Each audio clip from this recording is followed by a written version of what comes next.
It is blatant and obvious what Israel is trying to do. How many civilians in Rafah, of the 1.5 million people there, is Israel prepared to view as collateral damage to eliminate the remaining Hamas terrorists? Just in the first day of the operation, we've taken 100,000 citizens, civilians from Rafah out of Rafah. Well, that leaves 1.4 million. Okay, and it's a work in progress. You've already killed up to 40,000 people, and a large number are innocent civilians, women and children. Out of that Hamas number that you just gave, more than 14,000 are terrorists that we took out. So how many civilians do you believe you've killed? We don't have exact figures. As you know, it's the fog of war. If you know exactly how many Hamas terrorists you've killed, you must know how many civilians you've killed. Otherwise, you're prioritizing the lives of terrorists over innocent people. I said around 14,000, whereas Hamas will come out with precise numbers. You can use the ballpark as far as the Hamas figures, which I reject as being false. Well, if they're false, why would you give me those? I gave you the numbers that I had. No, you've told me you know how many Hamas terrorists you've killed, but you don't seem to have any idea how many civilians you've killed. I'm just bemused. Why wouldn't you keep count of both? I can tell you definitively that our aim is to go after Hamas. No, you're an official spokesman for the Israeli government, and you have no idea how many civilians you've killed. I don't have the information. Well, you literally have no idea how many civilians you've killed. It's not that I don't know. I'm not authorized to give the information. I don't have the information. That's complete nonsense. Why are you authorized to give me the number of terrorists you've killed, but not the number of civilians? I just find it astonishing that the moment I asked you how many Hamas you killed, you could tell me immediately.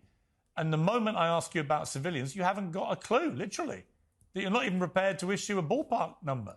And I think people will find that staggering, particularly given that you are insistent that you're doing everything you can to avoid killing civilians. You come on here as the official Israeli government spokesman, and you don't want to be asked how many you've killed because you don't know. Do you understand how ridiculous that sounds? We're in the fog of war. We're fighting for our very existence. No, you're not foggy when it comes to killing terrorists. You're only foggy, it seems to me, when it comes to killing civilians. Okay, they will have mistakes after mistakes, accidents after accidents. Oops, sorry, we just bombed these babies.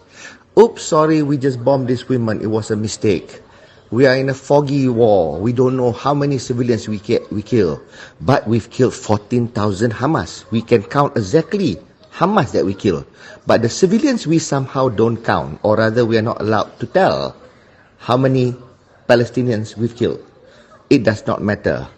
Now the point is, the world is being duped to think that there is a difference, Hamas and Palestinians. That Israel is making a distinction. They're going after Hamas, but they allege that Hamas is using Palestinians as human shields. Now one would ask, how are they using as human shields if they are all pushed into one small area in Rafah? So where can Hamas be in order to not be using the Palestinian civilians as human shields? Where can they be other than in Rafah?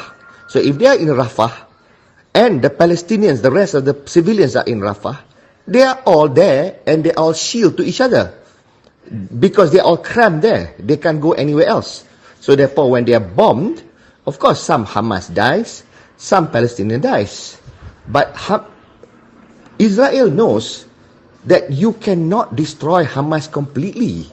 What Israel has done, the atrocity, the genocide to Palestine, the occupying, everything that is being done, if that were to happen to us, they steal our land, they rape our women, they kill our children, they destroy our homes, they destroy our nation, they deprive us of food, electricity, medical supplies, they allow us, our kids, to die of famine.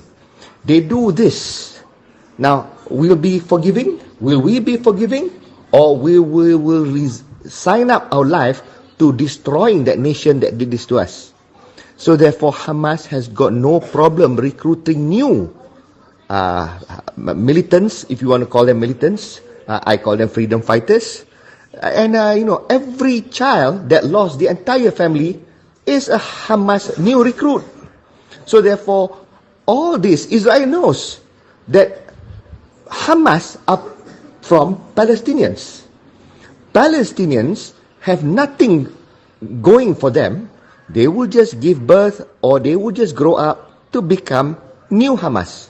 So as far as Israel is concerned, the only way to ensure that they can continue illegally occupying and taking over somebody else's country and resources is to completely annihilate and wipe out the entire Palestinian nation, not even one to be left.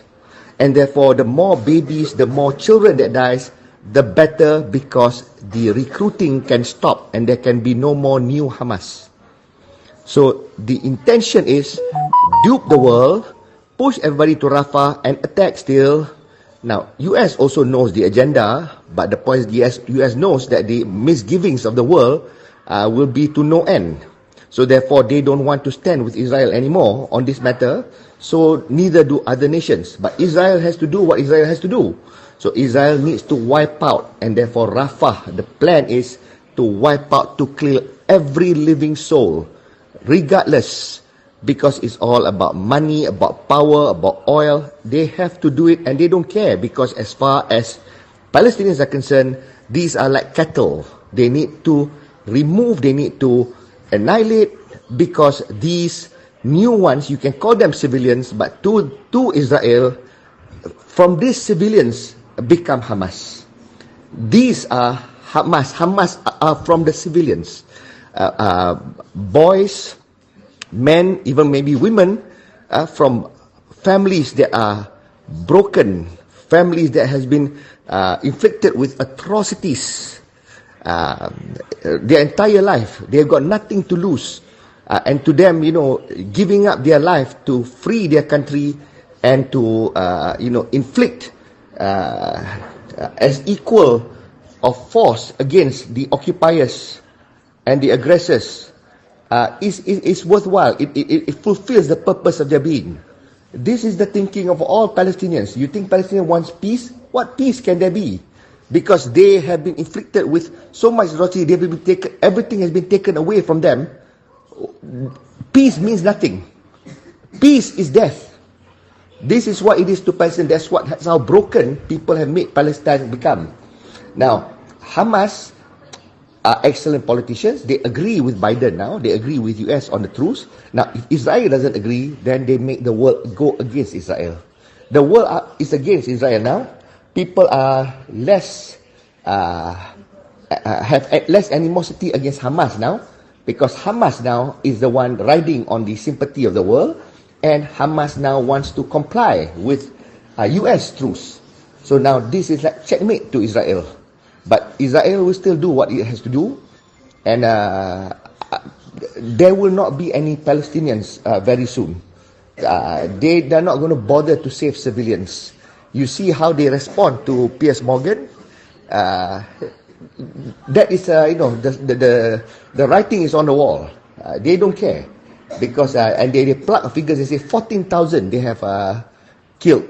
Or how they count? How did they count that? How did they count that and not count the civilians that are dead? So again, they think people are stupid, but when people corner them, they get annoyed, they get irritated, and they are gangsters. If you want to see more content like this, make sure to like, share, subscribe, and hit the bell notification so you don't miss any new videos.